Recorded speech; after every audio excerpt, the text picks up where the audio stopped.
Bismillahirrahmanirrahim. Assalamualaikum warahmatullahi wabarakatuh. Alhamdulillah rabbil alamin wa bihi nasta'in wa ala umuri dunya waddin. Wassalatu wassalamu ala asyrafil anbiya wal mursalin wa ala alihi wa sahbihi ajmain. Amma ba'du. Alhamdulillah. Kita akan melanjutkan pembelajaran kita yakni kitab Durusul Balaghah. Semoga kita semua diberikan ilmu yang bermanfaat dan diberi keberkahan dan kebahagiaan dunia dan akhirat, dan serta kita dapat mengamalkan dan dapat memahami makna-makna ayat Al-Quran dengan wasilah ilmu balagh. Amin amin ya Allah, amin ya rabbal alamin. Bismillahirrahmanirrahim. Allahumma anfa'na bima 'allamtana wa 'allimna ma yanfa'una wa zidna 'ilman nafi'an. Walhamdulillahi 'ala kulli hal. Wa na'udzu billahi min ahwali ahli nar. Allahumma faqihna fid din wa 'allimna ta'wil. Bismillahirrahmanirrahim. Qala al-musannif rahimahullahu ta'ala wa nafa'ana bi 'ulumihi wa barakatihim fid darain. Amin amin amin Allah, amin ya rabbal alamin.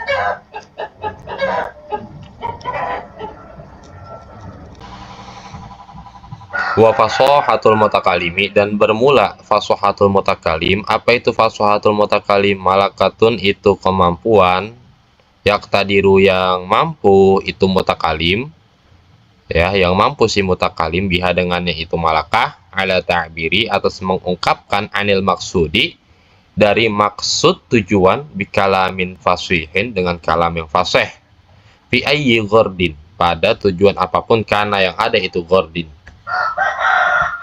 Ya, jadi fasahat mutakalim itu adalah percakapan yang mana si mutakalim itu mampu mengungkapkan maksud tujuan dengan kalam yang fasih, fi ayyi ghordin kana pada tujuan apapun, karena yang ada itu ghordin. Ya. Jadi definisi fasahatul mutakalim yaitu ucapan atau ungkapan yang mana seseorang itu mampu mengungkapkannya dari maksud tujuan dengan kalam yang fasih pada tujuan apapun. Itu fasahatul mutakalim. Sekarang kita akan membahas tentang definisi balaghah. Wal balaghatu, dan bermula balaghah bil loghati dalam loghah, ya, dalam menurut loghah bahasa, al wusulu wal intihau itu sampai dan sampai, ya, sampai mananya. Yuqalu dikatakan balaghah telah sampai fulanun oleh si fulan, muradahu akan keinginannya si fulan, idza apabila wasala sampai si fulan ilahi kepadanya itu murad, wa balagha dan sampai ar-rakbu oleh rombongan pengendara al madinata akan Madinah, idza apabila intaha sampai ia rombongan ilaiha kepadanya Madinah. Jadi balaghah secara definisi bahasa itu adalah sampai, ya, sampai. Seperti sampainya seseorang akan maksud dan keinginannya, dan sampainya rombongan ke kota Madinah, seperti itu.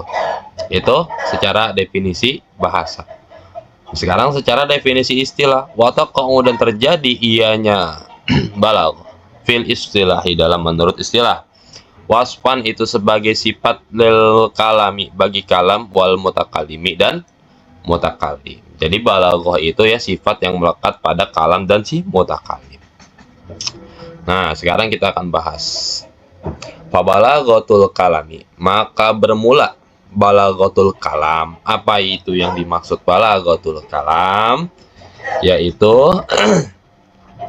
mutabaqatuhu, sesuainya kalam, di muqtadal hali pada yang dituntut keadaan, ma'a fasahatihi beserta fasihnya kalam.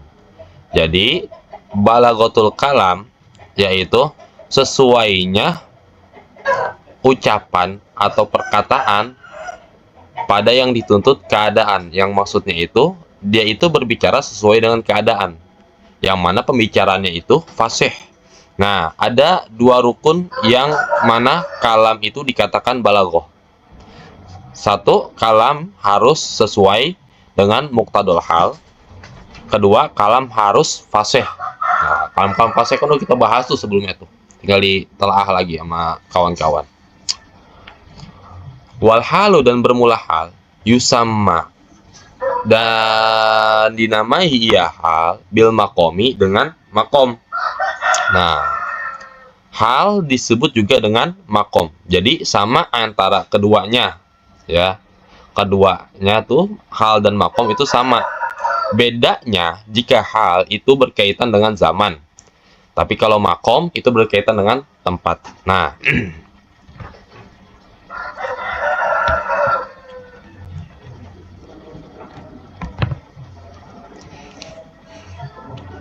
huwa bermulanya dia hal, al-amru itu perkara, al-hamilu yang mendorong lil mutakalimi bagi mutakalim, ala atas an bahwasannya yurida menyampaikan si mutakalim, ibarotahu akan ibaratnya itu mutakalim, ala surati makhsusatin atas bentuk yang khusus atau ditentukan.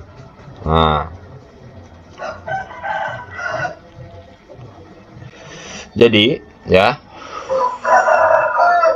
hal itu yang disebut juga dengan makom, perkara yang mendorong si mutakalim untuk mendatangkan ibarat atau sebuah ungkapan dengan bentuk yang secara khusus, ya, sesuai dengan hal keadaan. Nah, terus wal muqtadha dan bermula muqtadha. Apa itu muqtadha? Wa yusamma dan dinamai ianya muqtadha al-i'tibaro al-munasiba akan pertimbangan yang sesuai. Huwa bermula ia muqtadha, as-suratu itu gambaran, al-makhsusatu yang khusus, alati yang ada itu gambaran, turadu disampaikan, alaiha atasnya itu gambaran, al-makhsusah al-ibaratu oleh ibarat atau ungkapan. Jadi muqtadha itu ya yang disebut dengan i'tibarul munasib. I'tibarul munasib pertimbangan yang sesuai. Nah, sifat yang khusus yang dibuat untuk mendatangkan ibarat yang khusus gitu.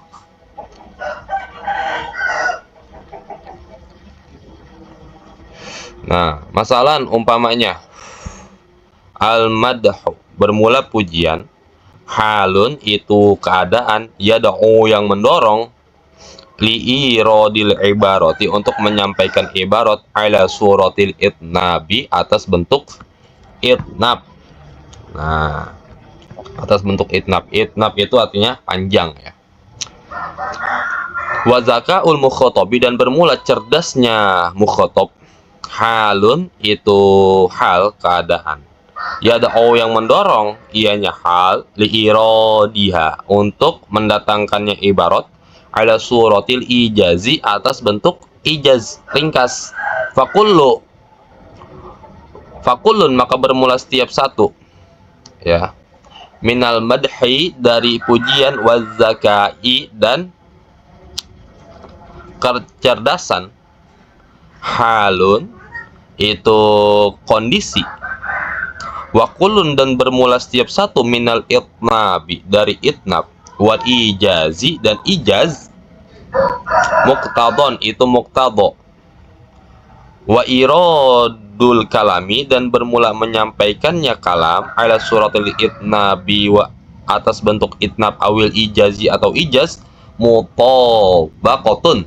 Nah, mutabaqatun itu sesuai li muqtadha bagi sesuatu keadaan. Jadi begini. Kita ulang lagi, hal yang disebut juga dengan makom. Bedanya hal dengan makom itu hanya saja kalau hal berkaitan dengan zaman, kalau makom berkaitan dengan tempat. Nah, yang disebut dengan hal itu perkara yang mendorong si mutakalim untuk mendatangkan ibarat dengan bentuk yang khusus. Kalau muqtadha yang disebut juga dengan i'tibarul munasib, pertimbangan yang sesuai. sifat yang khusus yang dibuat untuk mendatangkan ibarat seperti pujian. Nah, al-madhu, contoh al-madhu, pujian. Al-madhu itu adalah hal atau keadaan, yakni perkara yang mendorong terhadap mutakalim untuk mendatangkan ibarat dengan bentuk itnab, artinya panjang, yakni mendatangkan makna yang dimaksud tetapi dengan kata-kata yang lebih banyak karena ada tujuan yang tertentu, yaitu memuji. Biasanya kalau memuji kan banyak tuh ya kata-katanya. Nah, kalau memuji itu banyak tuh kata-katanya. Maka didatangkanlah atas suratil idnab. Terus yang kedua itu zakaul mukhotob, kecerdasan si mukhotob adalah hal yang mendorong mutakalim untuk mendatangkan makna murad dengan ibarat dalam bentuk ijaz atau ringkas, yakni dengan kata-kata yang ringkas tapi padat. Dan masing-masing dari zakaul mukhotob dan juga al-madhu ini dinamakan dengan hal, ya. Jadi ulang lagi, zakaul mukhotob dan al-madhu ini dinamakan sebagai hal. Nah, dan bentuk ijaz dan itnab ini adalah muqtadha, dan mendatangkan kalam berbentuk ijaz itnab itu sesuai dengan muqtadha, seperti itu.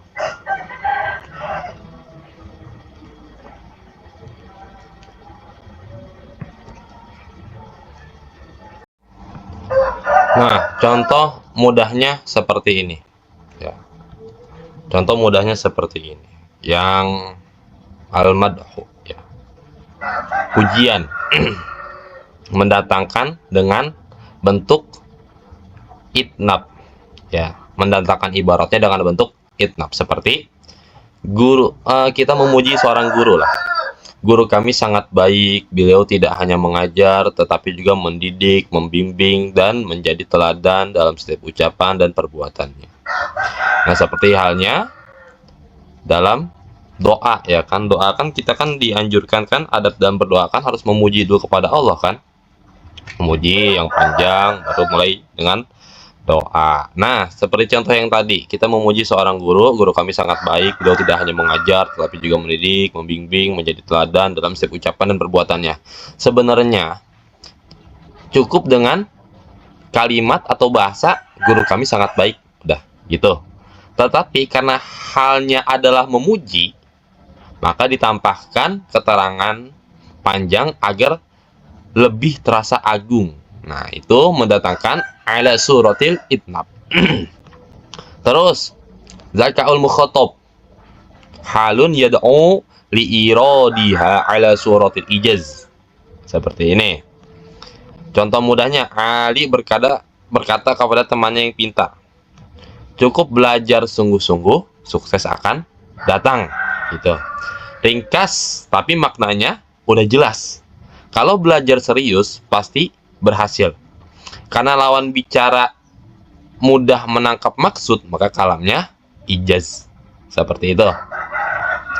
Nah, nah sekarang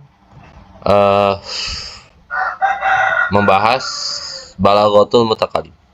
Wa balaghatul mutakalimi, dan bermula balaghatul mutakalim malakatun, ya, itu memiliki kemampuan ya, malakatun itu memiliki kemampuan yuktadaru, yang mampu mutakalim biha dengannya malakah, ala ta'biri, atas mengungkapkan, anil maksudi, dari maksud tujuan, bikalamin balighin, dengan kalam yang baligh, artinya yang sesuai keadaan, fi ayyi ghardin kana, pada tujuan apapun, karena yang ada itu ghardin.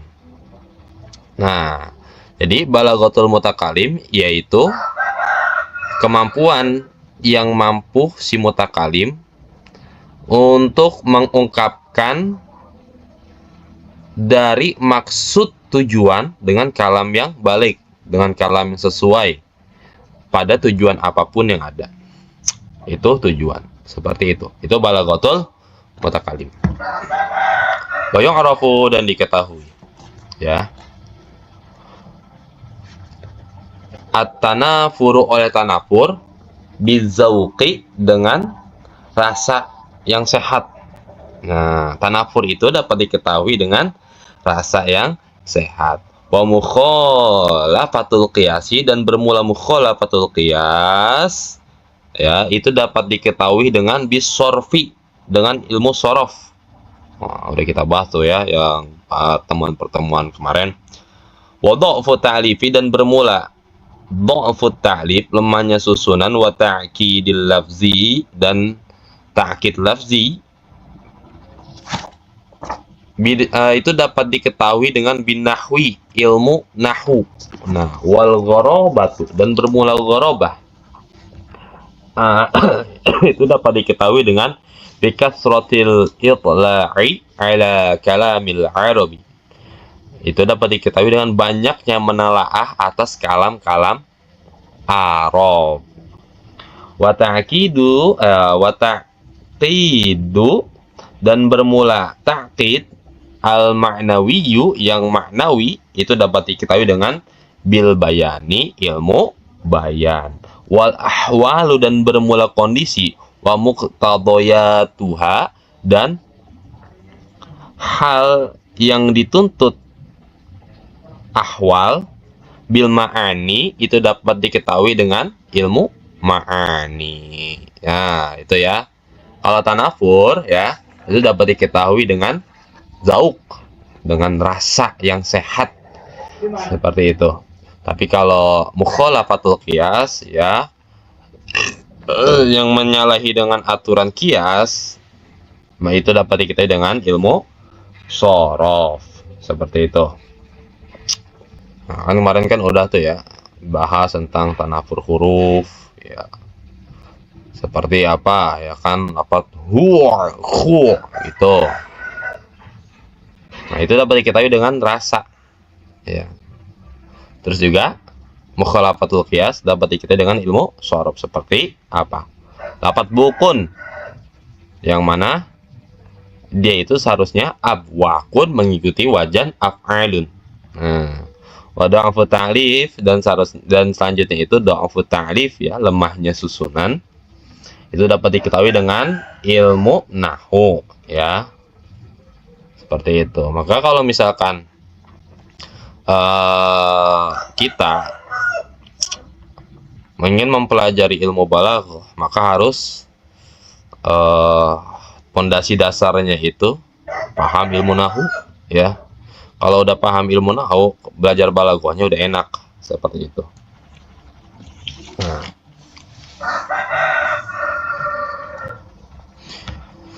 Nah, terus juga takkid itu ya, takkid secara maknawi itu dapat diketahui dengan ilmu bayan, karena di situ ada namanya kinayah dan majaz. Nah, itu dapat diketahui dengan ilmu bayan.